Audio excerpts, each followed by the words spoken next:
The Story of RevenBlade Chapter 1 Betrayal Part 1 The Boy with the Silver Coat. With the dusk came rain. It was a welcome change in the weather. The crops were struggling in the summer heat, and many were worried they would have to water the rows by hand. Vivian smiled.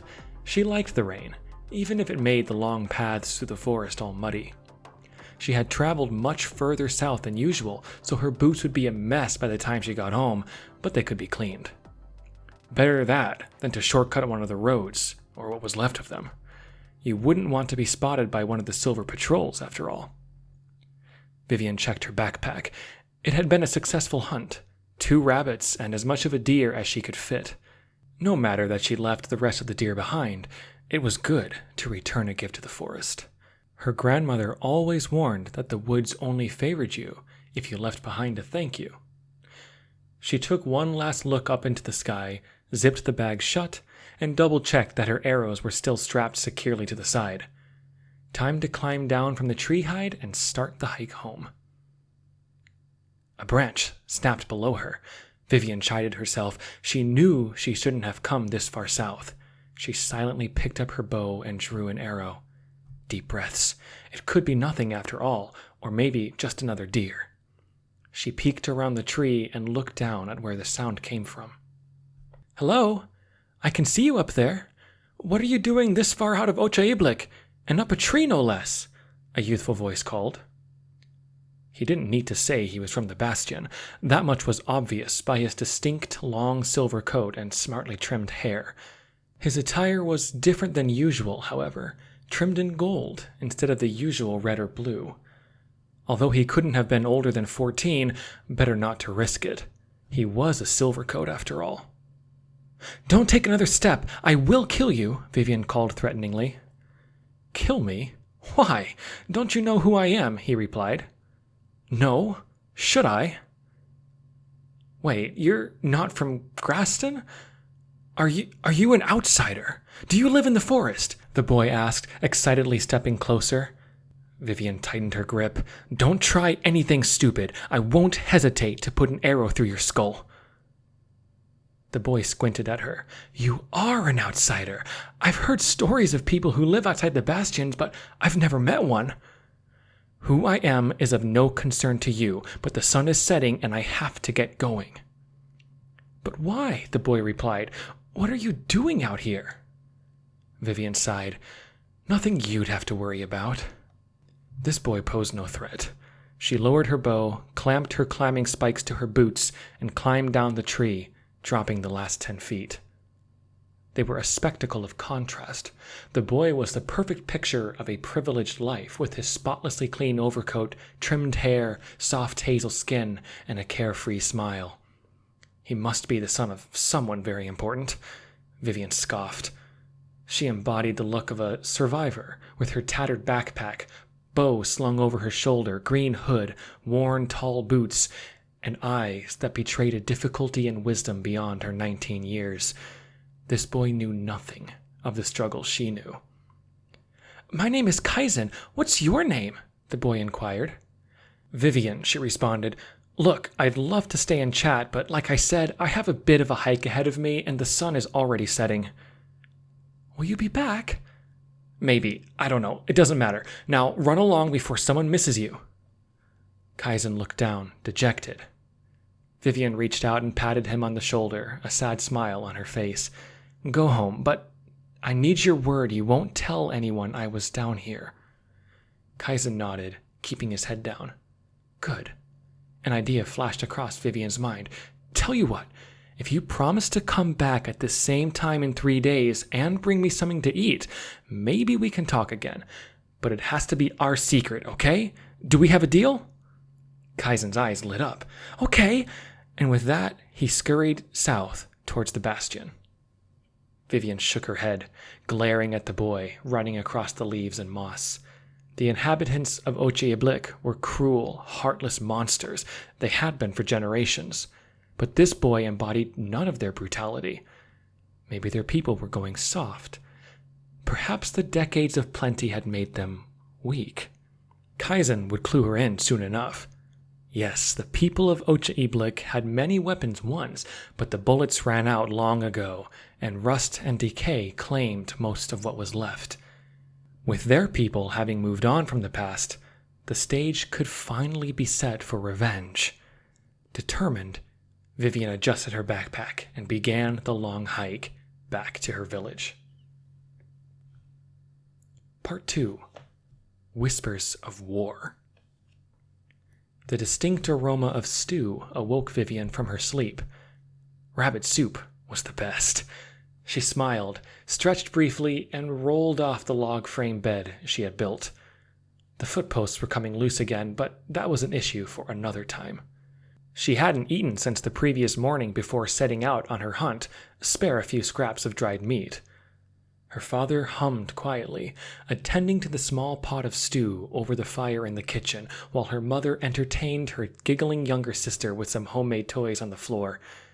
Vivian crossed the room and sat down on the floor next to her mother, settling in a spot where the sun shone through the small window. A cool morning breeze drifted across the floor. Vivian closed her eyes and leaned her head on her mother's shoulder. No matter how difficult life was, there were always pure moments where you could pretend to forget. Her father taught her never to lower her guard, though.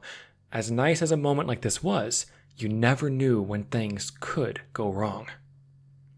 Ocha-Iblik was the closest, 8 miles south from their location, but the bastion of Graston was 30 miles north and Icosia 50 to the west.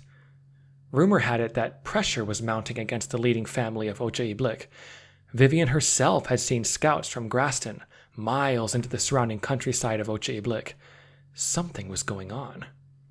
"Father, any news from the insider in Icosia?" Vivian inquired. Her father grunted. "No, but we don't expect him back for another 2 days at the very least." Her father was the organizer of the expedition teams and was highly regarded as the most trustworthy leader across the scattered union of settlements. He had seen a lot in his years and bore the scars and leathered skin of a battle-tested warrior. His broad shoulders had carried people through many treacherous times, and his hands were stained with the blood of violent skirmishes, yet he had somehow managed to hold on to a thread of simple happiness in his heart. He was a complicated, deep thinker, yet so easy to understand, and he always worked to be proud of the legacy he was leaving behind. No wonder people trusted his guidance so much. Vivian looked across at her father, who tasted the soup, pondered for a moment, then added a dash of salted herbs. Strange to see a man who had done such heroic things humble himself to seasoning rabbit stew. Maybe that's part of why she looked up to him so much, though. There's something honorable about a man who refuses to view himself too important for the trivial tasks of life. A rapid knocking at the door broke the peaceful morning. Before anyone could respond, the door barged open. "Edvard, the insider from Graston is back, and he says we need to assemble the 8 chairs immediately for an urgent meeting. Something must have happened." Edvard paused and set down the spatula. "Don't overthink it, Henning. Remember, it's vital to people's survival to respond to changes in a composed manner." The two exchanged muted words for a few moments, Edvard nodding many times as information was passed. Vivian and her mother looked on, concerned. The two men looked at each other, a serious and fearful expression in their eyes, yet also one full of courage. Edvard put his hand on the messenger's shoulder, then sent him on his way. Vivian stood up quickly. "An urgent meeting? You don't think Graston has—" "No suppositions, Vi," her father interjected, raising a finger. "Why don't you finish the stew? It's almost ready. I'll be back once this is sorted." Edvard grabbed an overcoat under his arm and gently lifted the chained earring that signified his position of leadership, clasping it to his left ear before turning to his wife. "Kayana, I need you to check my tools in the basement and make sure everything is in perfect working order. Things could get messy very quickly." Kayana nodded worriedly, scurrying to the basement. Vivian grabbed her father's arm. "What's going on?" Edvard's tense expression didn't flinch. "I'm not sure." He stepped out into the brisk morning air and shut the door behind him. Vivian stood motionless, unsure how to react to this morning's development. Father hadn't used his combat gear since Ocha-Iblik had raided a supply warehouse in one of the neighboring settlements over a decade ago. What was going on in Graston that required his tools? Was war on the horizon? She walked nervously back to the pot of rabbit stew, but barely noticed the pleasant aroma of the cooked meat and vegetables. The world had hinted at a drastic change for some time now. Tension can only last for so long. Eventually, something has to break. Part 3. Perspective. Vivian settled down in the tree hide outside Ocha Iblik. Father had strictly informed the hunters to only head east on hunts, for safety. It was bad enough that she directly disobeyed that order. She was the first female hunter in the forest colonies in nearly a century, so a lot of eyes were on her, and the majority weren't friendly.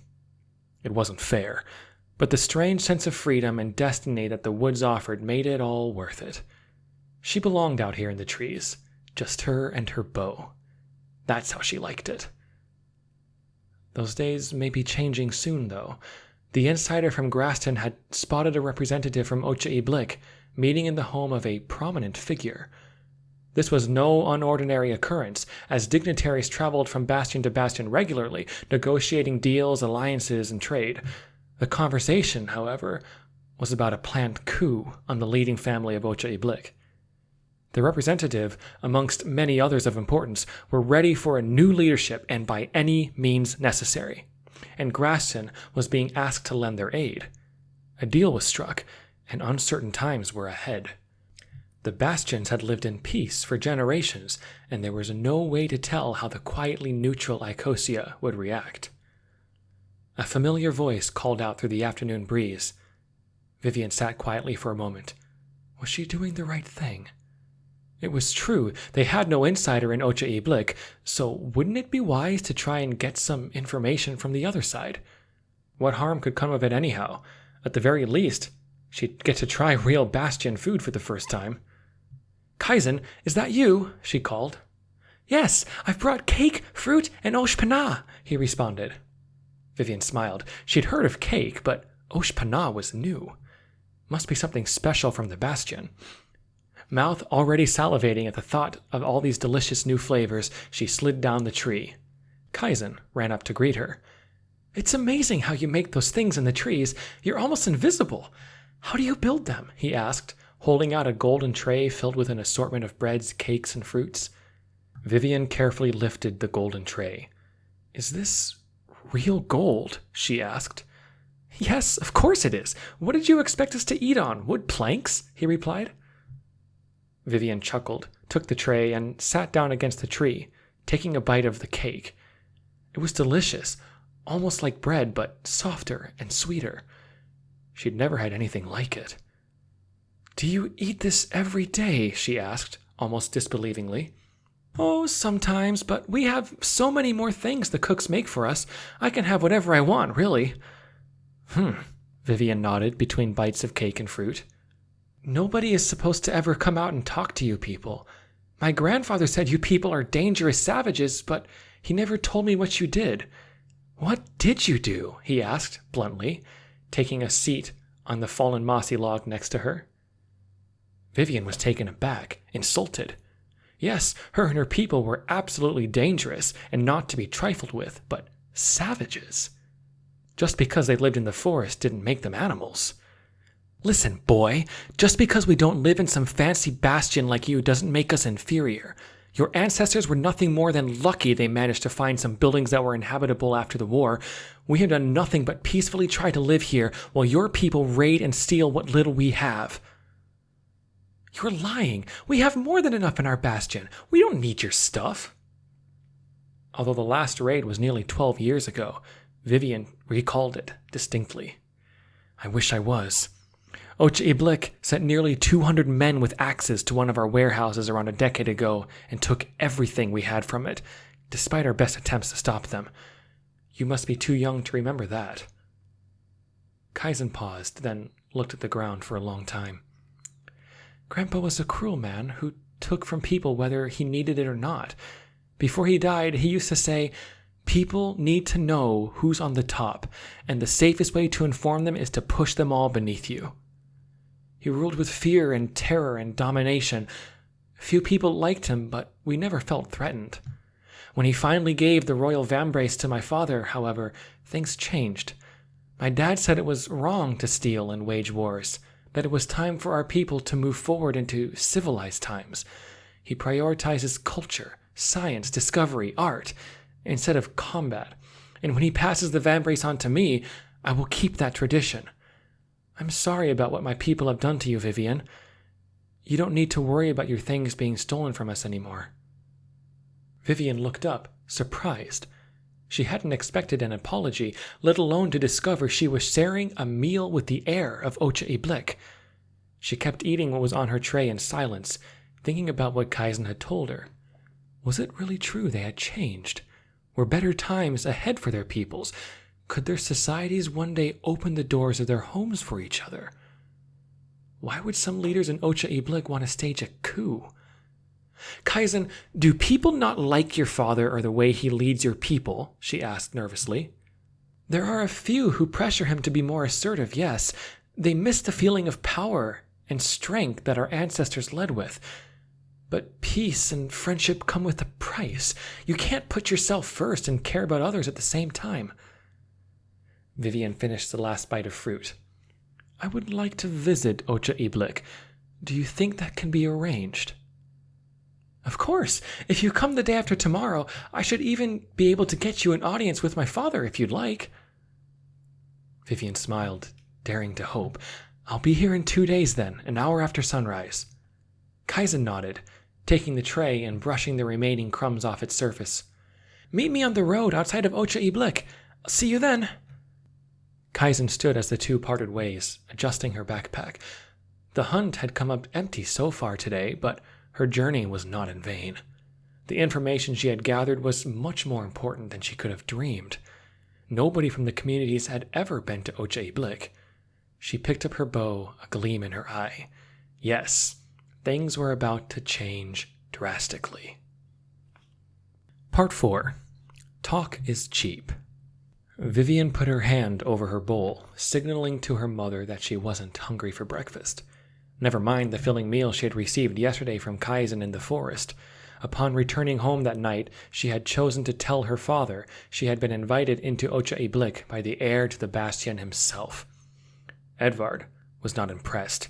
It was dangerous and risky and utterly stupid to pull a stunt like that, as he had put it. He ate his porridge in silence, then stood and retrieved his coat and earring. I've called for another meeting of the 8 chairs. Some new developments have come to my attention, and they need to be discussed immediately. He looked directly at Vivian. Don't you even think about leaving this house until I get back. Edvard stepped out and made his way briskly along the path out of sight. Vivian slumped back in her chair. Why hadn't Father taken her seriously? He didn't even have the patience to hear out Kaizen's change of philosophy, but had cut her off before she could even say more. It wasn't fair for him to treat her so childishly. It's not like she was a kid anymore. She could look out for herself. Vivian stood and took her father's dishes to the water basin and cleaned them.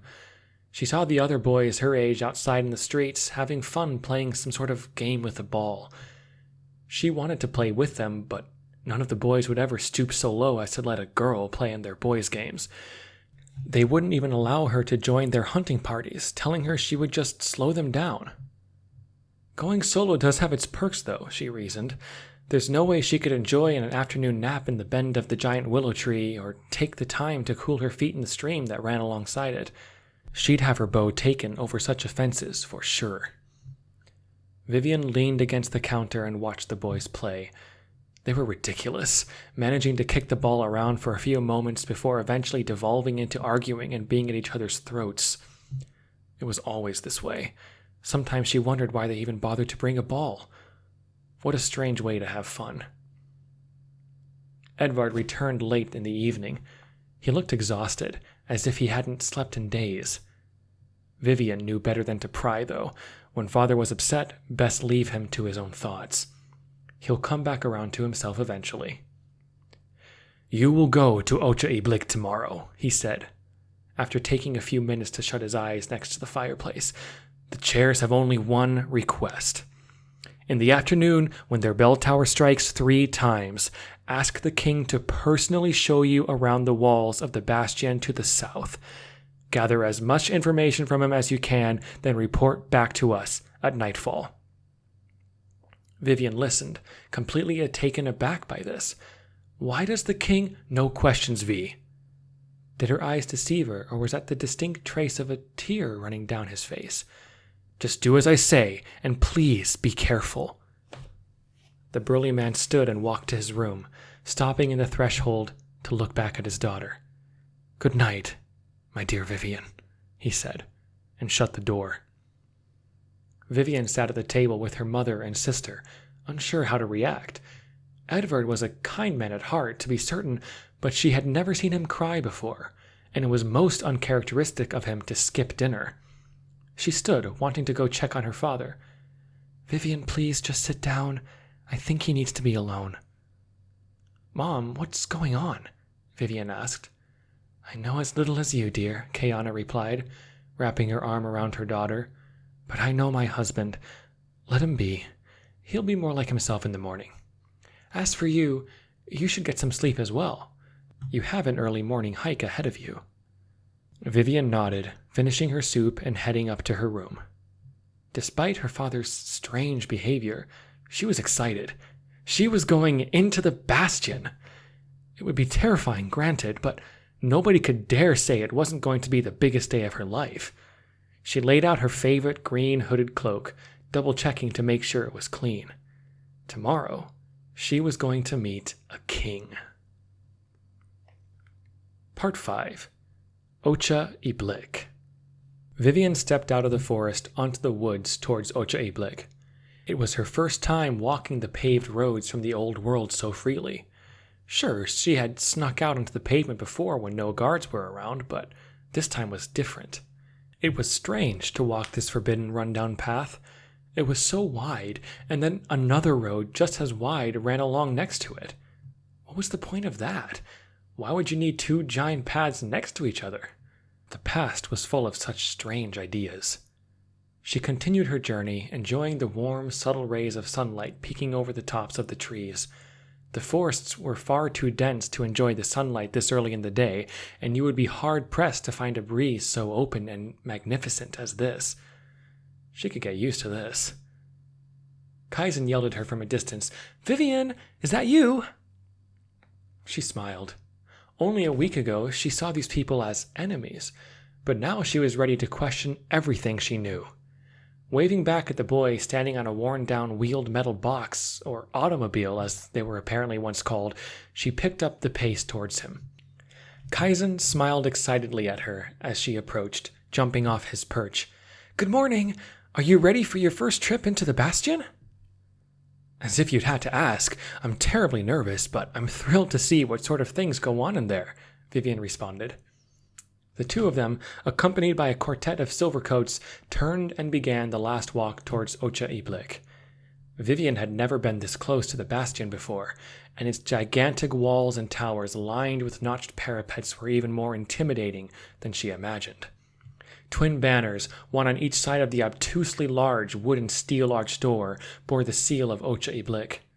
A silvercoat standing outside nodded at the boy, calling up towards the tower to open the door to the bastion. Slowly, the twin doors split down the middle, revealing a bustling square inside, filled with a neatly paved courtyard, dainty shops, colorful frescoed walls, and more people than Vivian had ever seen in her life. She stared in awe, soaking in each detail of this marvelous civilization. Many people stared back. She didn't fit in at all with her rugged, worn-down clothing, but she didn't care. This was a sight beyond her wildest dreams. A silvercoat approached the company, bowing neatly. "Welcome back, sir," he spoke to Kaizen. "Your father is more than excited to meet our distinguished guest at once. Shall we head to meet him?" Kaizen smiled. "Of course. What do you think, Vivian? Ready to meet the king?" Vivian nodded dumbly, struggling to find words. "Then to the palace we shall go." The procession headed down the courtyard for a few minutes, eventually turning to the right at the center. There, at the end of this road, was a staircase to the most beautiful white building she had ever seen. Flying buttresses ran along each side of the building with a giant stained glass window on its facade. A pair of giant towers flanked the entrance with a massive domed roof visible towards the back. Father said the palace used to be something called a cathedral, where people would come to pray to their god. There isn't enough room for more than 1,000 people, though. I don't know how they did it back in the old world, Kaizen said. Anyway, after the final war, it was somehow left mostly untouched, so the first ruler of Ocha Iblik chose to use it as the palace. Pretty good decision, don't you think? As they made their way up the staircase and through the main doors, the massive nave with its vaulted ceiling, stunning windows, and pillars took Vivian's breath away. She had never seen something so beautiful and grand in her life. She had heard stories from the old world that they once constructed towers that reached the clouds, and this was pretty close to just that. A booming, warm voice echoed across the palace. "Good morning, Kaizen. Come, come, let me meet your new friend." Kaizen grinned, took Vivian's hand, and nudged her forward, towards the man at the far end of the elaborate red and gold carpet. Vivian approached cautiously. Kaizen's father was quite the sight. Fancy furs lined his shoulders, and his arms were covered by copper ornaments trimmed in gold. Everything about this man's appearance was like that of a deity. The man stood, extending his arms as she drew closer. "My dear girl, welcome to Ocha Iblik. My son tells me your name is Vivian, and that you come from the forest settlements to the north. What an honor it is to have you in my home." The man bowed slightly. "Don't be shy, I'm not going to hurt you. It is a privilege to have a forester in this home for the first time in over 100 years. Vivian took a deep breath and approached the elaborate throne. "Yes, sir. My name is Vivian, and I am a hunter from the forests up north. Thank you for welcoming me into your home," she responded. The man laughed, sitting back down. "Oh, stop with the formalities. There's no need for that. Please relax and try to enjoy your time here." He leaned forward, smiling. "What would you like to do first? Have you eaten yet this morning?" "No, I didn't have time to eat much this morning besides some salted rabbit," she replied. "Good. Today you shall feast like you were my own daughter. Kie, send word to the kitchens. Tell them to prepare their very best. We have the most important of guests today, and I do not want to disappoint." A silver-coated woman who stood towards the left wall nodded, disappearing into the hallway next to her. "There's no need to do all that. I don't want to cause any problems," Vivian muttered awkwardly. Kaizen giggled. "It's no problem at all. The kitchens are excited to see what you think of their cooking. They've been placing wagers against each other on whose food you like the most. It's quite funny to watch them squabble." "Kaizen, what did I tell you about stirring up the kitchens?" the king scolded. "We work much better in harmony. Now, Vivian, come with me to the side chambers and sit down. I'm sure you're tired from your walk, and you must have many questions for me." Vivian followed Kaizen and his father into a side room, sitting around a table, and began to talk about their worlds, stopping briefly to enjoy the most delectable assortment of dishes she had ever seen in her life. The three shared stories and memories, answered each other's questions, and laughed for hours. Vivian felt oddly at home here. She never got to feel this free. There was no pressure to be on her toes, no threat looming around the corner, no stress weighing in the back of her mind. For the first time in her life, Vivian finally felt free. Part 6.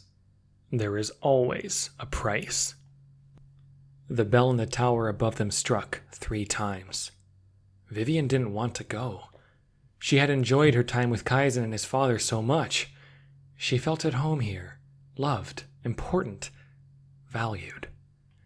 Back in the settlements, women were rarely given a second look by men, unless they saw you as a potential mate. Other than that, you were little more than a servant, expected to do as you were told. But here... "I'd like to walk the walls of Ocha Iblik. I've never been in a bastion before, and I'd love to see how it all looks," Vivian reluctantly interjected. "Of course. Let me show you around," the king replied, standing from his seat at the head of the table. The three of them, accompanied by a group of silvercoats, made their way to the top of the wall, climbing a spiral staircase in the nearby tower. Vivian looked over the edge down at the bastion below her, amazed at the organized structure of Ocha Iblik. A neat crisscross of well-maintained paved streets, beautiful homes, and buildings as far as the eye could see. Thousands of people meandering the walkways and bridges, laughing and enjoying their daily commutes. Vivian looked across the grid of streets and buildings, spotting the entrance gate she had entered that morning. It was a small dot on the horizon now, but she could still see guards scurrying about the gate. More guards ran up to the gate, taking up defensive positions. Odd. Perhaps they were training for some sort of drill. They continued walking along the wall, the king pointing out various landmarks and important buildings, oblivious to the commotion at the gate. A silvercoat ran up behind them, exhausted. "Sir," he screamed, "invaders at the gate! The armies of Grastion in full, flanked by foresters!" Kaizen and the king froze, the guards immediately turning their pikes on the confused girl. "Vivian, what is the meaning of this?" the king demanded tensely. Before she could respond, the front gate erupted in a ball of fire and black smoke. Distant screams echoed across the bastion as more explosions rocked the horizon. Grappling hooks flew over the walls across the front of the bastion, allowing forest bowmen and hunters to climb them and open fire on the silvercoats below. "Take her to the station cells and hold her there, now," the king ordered one of the men. "The rest of you, follow me back to the palace." The king, Kaizen, and the guards immediately turned and sprinted along the walls, taking the long path around the edge of the bastion towards the palace. Vivian was in shock. What had happened? Why were her people invading Ocha Iblik with Graston? She turned to the silvercoat who was with her. "Let me go find my father. I can try to convince them to stop this madness." "You had me convinced of your good intentions at first, outsider," he spat, "but you're a monster just like the rest of them." Vivian hung her head. She knew something was off back home. Why hadn't she pried for more information from her father? Why had they decided to be so impatient and not give her a second chance to find a diplomatic path to peace? A grappling hook flew over the walls in front of her and the guard, and a forester archer crested the wall. The silvercoat turned, pushing Vivian to the ground, and raised his pike toward the man in front of him. He attempted to charge, but was cut short by an arrow piercing between his ribs. "What are you doing here?" Vivian asked angrily as the man helped her up. "What's going on?" "Retribution. The time has come for Ocha Iblik to pay for her crimes," he responded coldly. "Now get your bow and come with me." "No! I refuse to have any part in this. They've changed. I've seen it for myself. Give them a chance," Vivian pleaded. If they've really changed, why haven't they returned the things they stole? Where were they when our people nearly froze to death each winter, or when the rivers go dry each summer and our water reserves run so dangerously low? No, judgment has arrived for them. Today we take Ocha Iblik for ourselves, and we will no longer be the ones who suffer. Vivian stopped. The soldier was right, she knew it. It had been a decade of silence from the bastion, despite the rapidly changing climate. Winters had been getting colder, and the summers had been going without rain for months. No care had been shown or remorse for their past. "Look, it's honorable that you tried," the archer confided, "but your father is the one who made the call. This is what's best for our people and gives us hope for an actual future. Now come, we need to rally with that forward group of Graston fighters."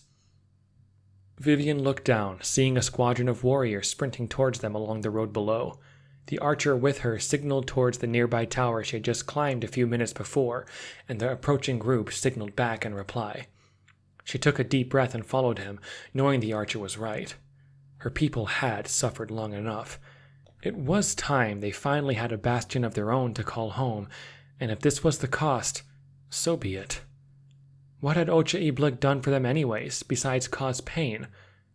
Nevertheless, a wave of guilt still passed over her as she thought of the innocent boy Kaizen, and how his dreams of a united future were being shattered by her own father. But there was time to feel guilty later. More explosions erupted along the bastion below her. She knew the people of Graston had been recreating a weapon from the old world, but she never knew they would be so destructive. A myriad of Silvercoats lay dead across the streets in pools of their own blood. Graston warriors moved swiftly and uniformly through the streets and alleyways, raiding buildings and executing any Silvercoat or armed civilian they saw. Methodically, the squadrons cleared all the streets one by one on their way towards the palace, taking the remaining civilians with them. The invasion was ruthless but efficient, and it didn't take long until every group was in position along the walls on each side of the palace and at the base of the staircase below it, bows drawn and weapons raised. A last defense of royal Silvercoats trimmed in gold stood valiantly at each doorway. Thousands of terrified civilians stood in between them. A door to the balcony above opened, and the king stepped out, a hand raised. "Enough," the king called, "enough. There will be no more bloodshed here today. Let my people and I leave in peace, and we will journey far from here and never return. Will you grant us this truce?" Vivian looked down from her position on the wall and saw her father step forward from one of the groups, along with a commander from Graston. The two conversed briefly before the commander replied, "Very well. Tell your guards to put down their weapons and we will allow you to leave on the promise you never return." The king nodded and signaled the guards to let down their pikes. Slowly, the royal family, maids, servants, cooks, guards, and dignitaries made their way out onto the courtyard with a few meager possessions in hand. Graston guards stepped forward and began escorting the people of Ocha Iblik towards the gate. Vivian hurried down the stairs of the tower and ran towards the procession. She wanted them to know she was tricked as well and had no part of it. She wanted them to know there was still one good soul in Ocha Iblik who would hold on to the dream. She wanted to say sorry, to at least try to save her own soul. As she ran, it was hard to keep her head up and not look at all the death her people had spread. How difficult it must be for Kaizen to see everything he knew stained red. The last few people were passing through the gate as Vivian reached them. Kaizen had already passed through, a blank expression of disbelief, shock, and horror on his face, a look of pain that nobody his age should ever know. One by one, the last few remaining guards passed across the gate until only the king remained. Vivian made her way towards the front of the gate, across from Kaizen, who was staring at his father. The king turned towards the Graston commander and her father. "What you have done here is wrong," he spoke through gritted teeth. "We will leave and never return as we promised, but justice doesn't sleep, and when you least expect it, you will pay for what you have done." "Your terrorizing of our people has come to an end," Edvard responded. "The commander suggested we eradicate you all. Be glad I have enough civility to allow your people to live on." The Graston commander stepped forward. "Unfortunately, we need guarantees." And in a swift motion, he plunged a dagger into the king's chest. A sickening silence fell across the people. The king stuttered and stepped back for a moment, his body reacting to the fatal blow. He turned, smiling at his son on the other side of the gate. "Lead them well, my son. I know you will make me proud." He laboriously undid the golden vambrace on his arm, tossing it past the twin wooden doors at Kaizen's feet. The king dropped to a knee, then to his others, a single tear dropping from his eye. The man smiled at his son a final time, then fell motionless to the ground. Vivian turned to look at Kaizen, who met her eyes. "Kaizen, I'm so sorry. I didn't know. I didn't have anything to do with this," she cried. Kaizen glared back at her, heartbroken tears streaming down his face. "Liar," he finally breathed, his voice shaking with anger. He picked up the vambrace and turned away, marching down the old road out of the bastion. The gates to his home closed, and his people, distraught, began to follow behind him. Father was wrong, and grandfather was right. The path of peace and unity was clearly a fool's errand. Why had he been so naive and stupid to believe in his father's ideals? He glared at the broken road ahead of him, heart filled with rage. Father was right about one thing, though. The vengeance he would bring with him would never sleep until Vivian and her people were completely and utterly broken.